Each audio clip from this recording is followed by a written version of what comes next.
이제 말씀 보시겠습니다. 창세기 17장 오늘 27절까지 다 볼 건데요. 1, 2절만 먼저 제가 공독합니다. 창세기 17장 1절과 2절. 아브라함이 99세 때에 여호와께서 아브라함에게 나타나서 그에게 이르시되 나는 전능한 하나님이라. 너는 내 앞에서 행하여 완전하라. 내가 내 언약을 나와 너 사이에 두어 너를 크게 번성하게 하리라 하시니. 아멘. 오늘 본문에서 아브라함더러 하나님이 너는 내 앞에서 행하여 완전하라 이렇게 명령하십니다. 깜짝 놀랄 말씀 아닙니까? 완전하지 않으면 천국 못 들어온다 이 얘기일 거 아니에요. 천국 가실 수 있는 분이 있겠습니까? 내 앞에서 행하여 완전하라.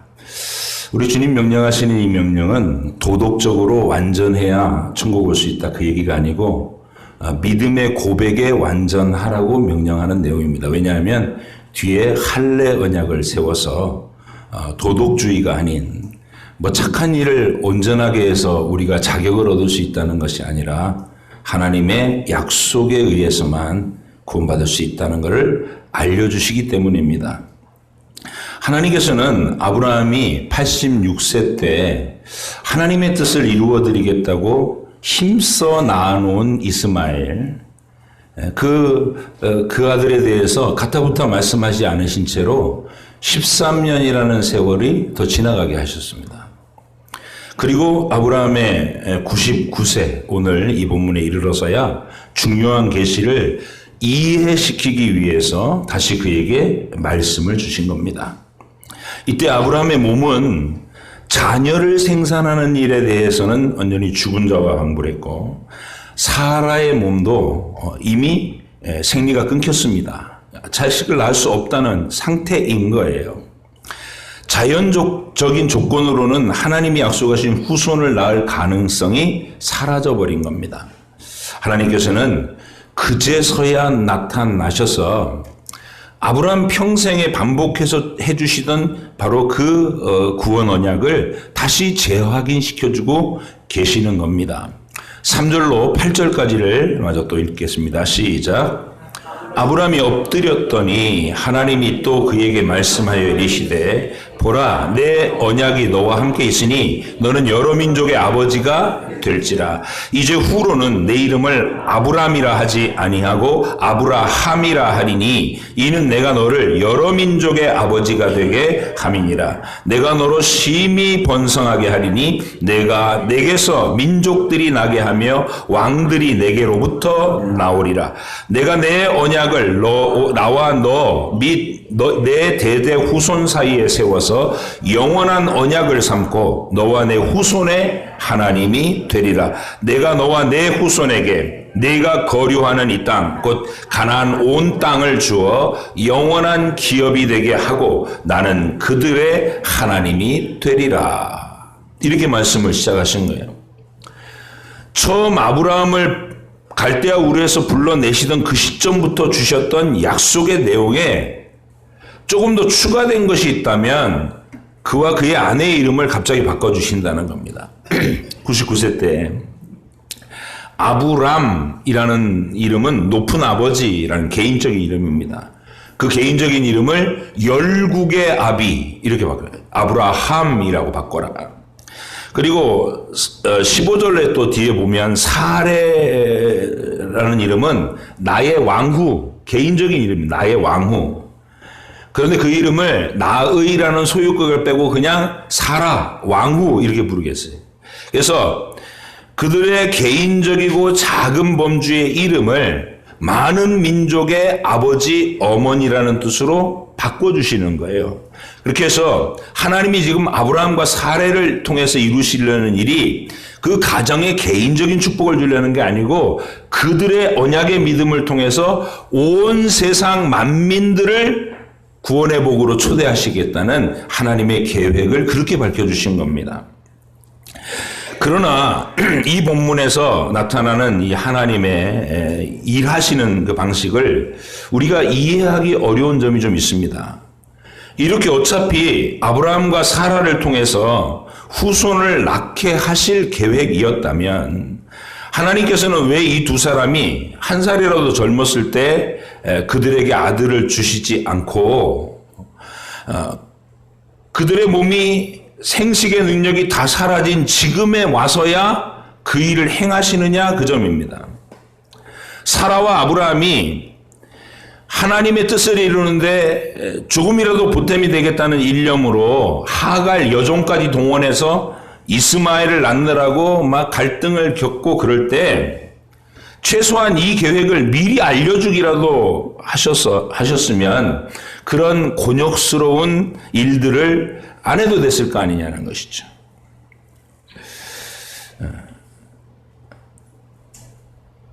하나님께서는 그런데 아브라함이 자기가 생각하는 최선으로 하갈을 통해서 이스마엘을 낳고 나는 하나님의 뜻을 이루어드리기 위해서 노력했습니다. 이런 내용에 대해서 그것이 하나님께서 원하시는 일이 아니다라는 것을 가타부타 말씀 안 하시고 13년 동안 그냥 쭉 끌고 오시다가 오늘 이 말씀을 주심으로써 그게 아니었구나 하고 깨닫게 하시는 거랍니다. 여러분, 구원을 이루는 방법을 인간의 노력과 하나님의 은혜 그 중에서 어느 길을 따르느냐가 이게 크게 갈리는 노력이 된다는 것이죠. 이 세상의 수많은 사람들은 도덕적인 노력을 해서 또 착한 일을 많이 해서 선행을 공덕으로 쌓아가지고 그걸로 자격을 얻어 천국에 들어갈 거라고 생각하는 사람이 세상의 대부분입니다. 근데 하나님은 아담이 타락한 이후 즉시 너희들은 스스로의 힘으로 내가 원하는 완전한 도덕적인 의에 도달할 수 없다 판결을 내리셨습니다. 그래서 내가 너희를 위해서 구원자를 보내서 대속하는 은혜로 용서해 주시는 긍휼로 심판을 면제하고 하나님의 구원을 선물로 주시겠다. 이것을 태초부터 진리로 세우셨습니다. 그래서 하나님의 백성들은요, 세상과 분명하게 갈리는 게 뭐냐면 그들은 자기들이 착한 노력, 도덕적인 의를 이루어서 하나님 나라에 들어가겠다는 사람들이고 여러분과 저는 그걸로 못 간다. 알고 내가 죄인입니다.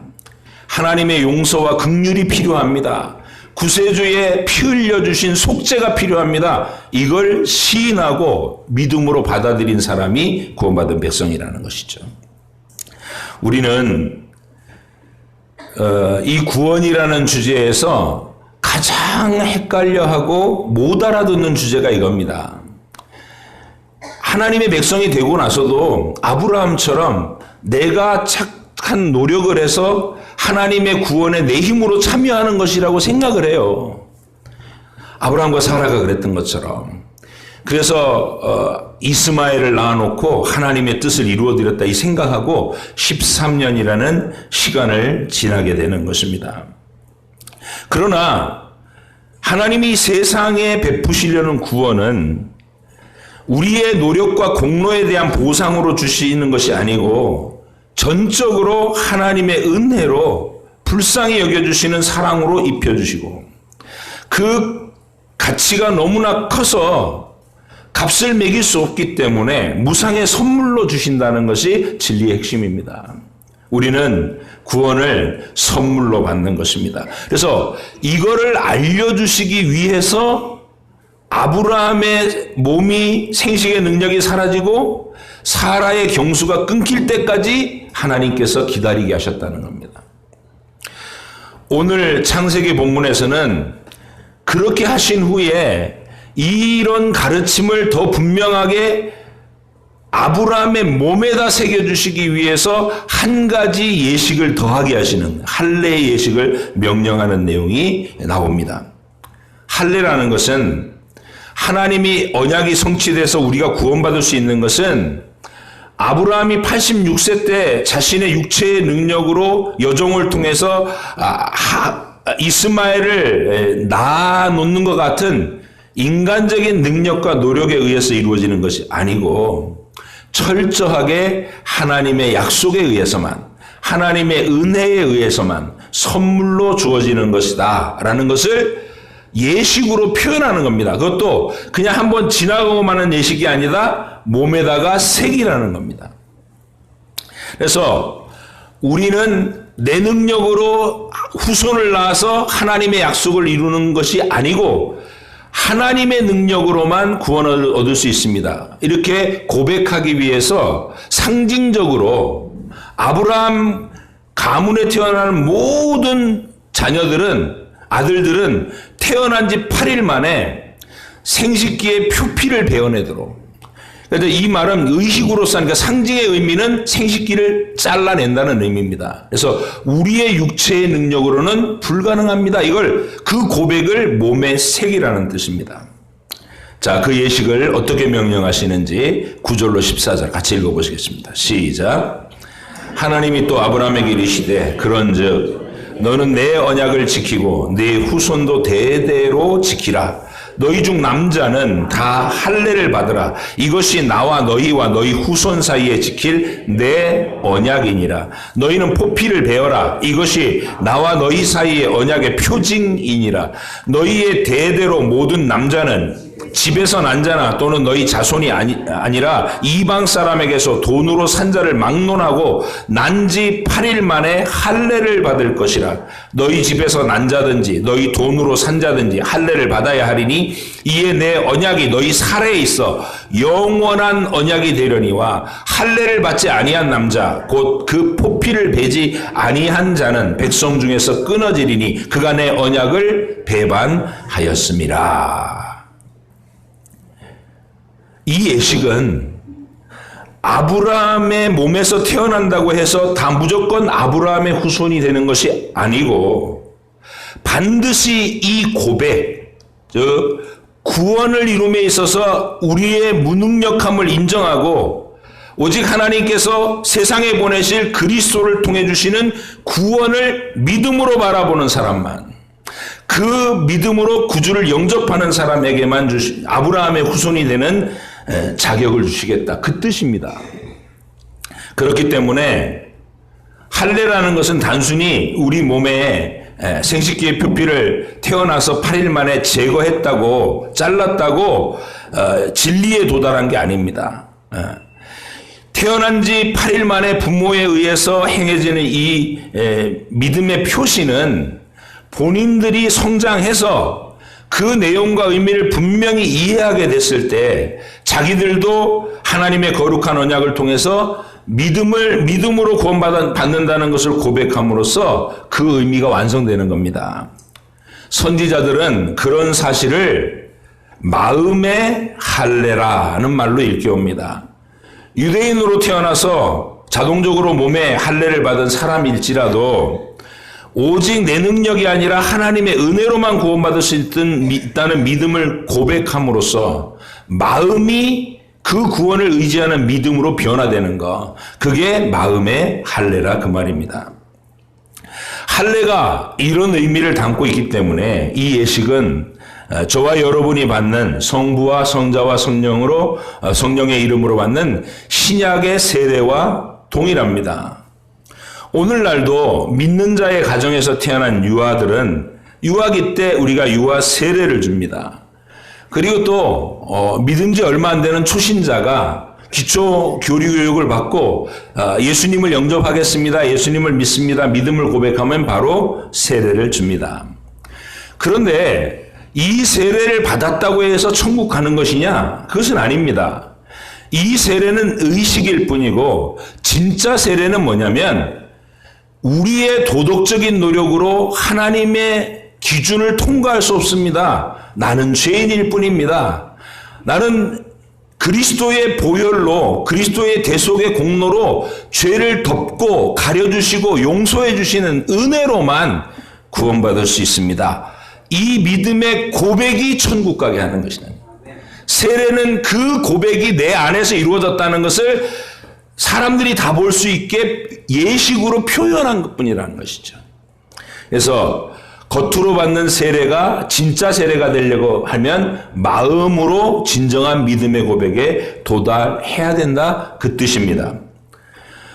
아브라함은 일평생 이 진리, 이 구원의 진리를 깨닫고 전하기 위해서 하나님의 부르심을 받은 사람입니다. 그가 처음에 두려움 속에서 부르심을 받고 그 불신앙의 땅을 떠나기를 두려워했어요. 주저하다가. 아버지 데라가 계속 막았고, 근데 그 집의 장남 하란이 아버지 먼저 죽음으로써 아버지 데라가 주도해갖고 이사를 갔죠. 하나님 떠나라 하시는 명령에. 그리고 아버지가 돌아가실 때까지 또 하란 땅에 붙잡혀 있다가 75세가 돼서 겨우겨우 가나안 땅으로 들어왔는데, 들어오자마자 기근을 만나고 애굽에서 아내를 뺏겼다가 하나님의 보호와 사랑을 경험하고, 그래서 이제 하나님이 살아계시고 나를 도와주시는구나 하고 믿음을 어느덧 가지게 됐어요. 그리고 나서 용기를 내서 롯과 결별하게 되고, 그리고 그가 전쟁 포로로 잡혀갔을 때 그를 구해내기 위해서 전쟁을 수행하고, 멜기세덱을 만나고, 소돔왕의 제안을 거절하고 믿음을 지키는 어떤 고백을 분명히 했고, 86세의 하가를 통해서 이스마엘을 낳고, 이제 99세가 돼서 할례의 언약을 배우는 이 모든 과정이 바로 하나님의 그 구원의 진리를 명확하게 깨닫기 위한 멀고 먼 여정이었다, 그 말입니다. 그리고 그 깨달음은 오늘 본문 이후로도 더 남은 일평생 동안 더 완성되어 가야 되는 그런 믿음의 여정입니다.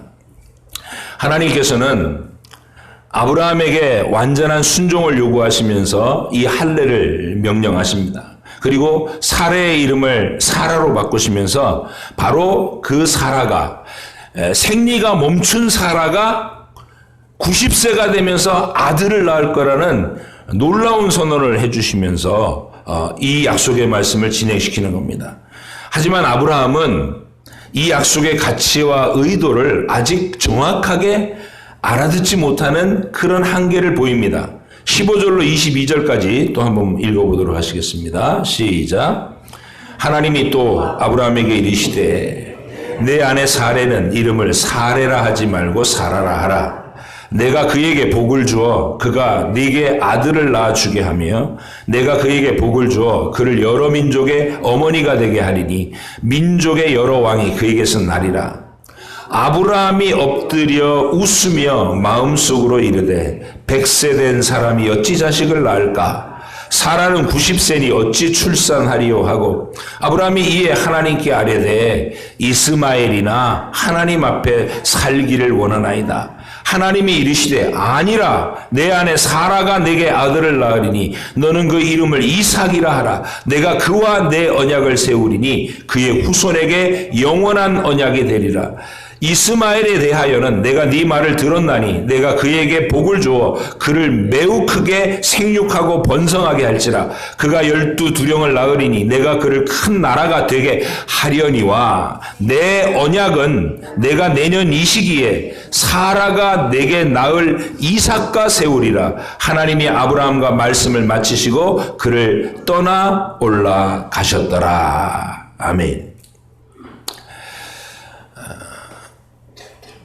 아브라함이 하나님 앞에서 기가 막혀서 웃은 거예요.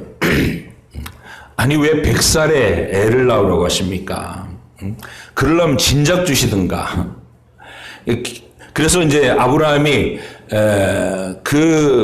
뭐라 그럴까 민망하다고 생각하기도 하겠죠. 100살에 아이를 낳으라는 말에 하나님의 그 뜻이 온전히 이해가 되지 않아서 하나님 앞에 감히 이렇게까지 말합니다. 하나님 100살이 된 남자가 무슨 아이를 낳겠습니까? 사라는 90살입니다. 그냥 13년 전에 낳아놓은 여종의 아들이지만 저 이스마엘이나 잘 살게 해주십시오. 이럽니다. 근데 하나님께서는 아니라 이렇게 아니라. 네 육체의 능력이 증명된 그 아이 갖고는 안 된다는 거예요. 인간의 노력이 표현된 그것 갖고는 안 된다는 거야. 철저하게 너희들의 노력과 선행이 아니고 오직 하나님의 능력으로만, 오직 하나님의 은혜로만, 약속으로만, 그게 구원의 진리가 될 것이다. 네 안에 사레가 아들을 낳아야 할 것이다. 그리고 이스마엘은 아브라함이 마음이 아플까 봐, 그래, 네가 13년 동안 정부친 종의 아들 이스마엘도 내가 돌봐줄게. 그러나 구원의 진리는 그 이스마엘이 아니라 네 안에 사레가 낳는 이삭을 통해서 이룰 것이다. 유일한 진리는 오직 은혜로, 오직 하나님의 긍휼로 임하는 것이다. 이렇게 말씀하고 계신 겁니다.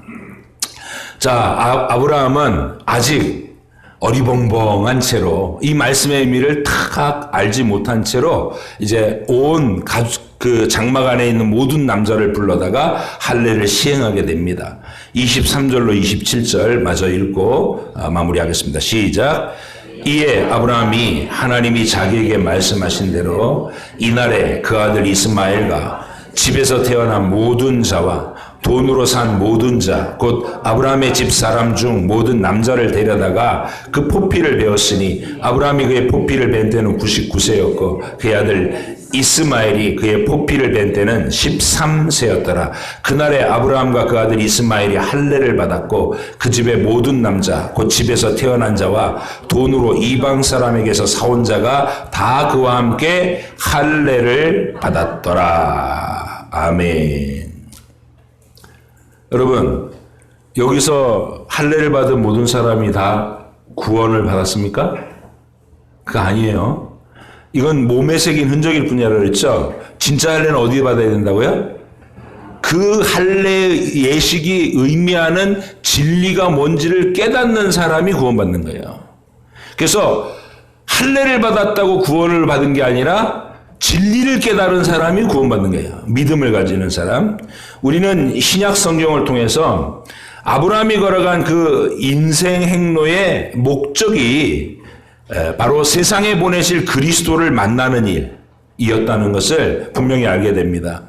요한복음 8장 51절로 59절에서 예수님은 자신이 성경의 약속을 따라 이 세상에 온 하나님의 아들이다 라고 증거하면서 유대인들과 논쟁에 붙었는데 거기서 이런 말씀을 하셨어요. 너희 조상 아브라함은 나의 때를 볼 것을 간절히 바라다가 보고 기뻐하였느니라 이렇게 말씀하셨어요.